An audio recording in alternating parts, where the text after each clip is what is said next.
Patuloy ang masusing deliberasyon ng Sangguniang Panlungsod ng Kidapawan kaugnay ng ipinatutupad na speed limit ordinance na kasalukuyang nasa ikalawang pagbasa. Ayon kay City Councilor Mike Ablang, Chairman ng Committee on Transportation, nakapaloob sa 2025 proposed ordinance ang malinaw na road classifications at ang maximum allowable speed batay sa uri ng sasakyan at lokasyon ng mga kalsada sa lungsod.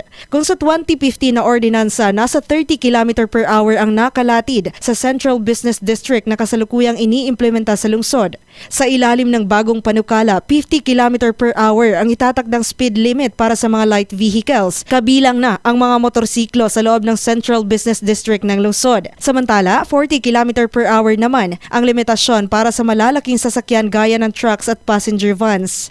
Binigyang diin ni Ablang na ang pagtukoy sa speed limit sa bawat partikular na lugar ay huhugutin sa aktual na datos ng mga naitalang road crash incidents. Ito ay bilang pagsunod sa Joint Memorandum Circular ng Department of Transportation at Department of Public Works and Highways o DPWH na nag-aatas sa mga lokal na pamahalaan na magkaroon ng sapat at malinaw na road crash data bilang batayan sa pagbuo ng regulasyon. Sa kasalukuyan, isinasailalim pa sa pagsusuri ng DILG, DPWH at Sangguniang Panlalawigan ng panukalang ordinansa bago ito tuluyang maipasa. Inaasahang magbibigay daan ang ordinansa sa mas ligtas na daloy ng trapiko at pag-iwas sa tumataas na bilang ng aksidente sa lungsod. Masisiguroan niyang masisiyahan ang mga motorista sa bagong ipapasa nilang ordinansa para sa ligtas na biyahe at hindi rin gaano kahina ang takbo tulad ng inerereklamo ngayon. Joanne Oranio, NDBC, Bida Balita.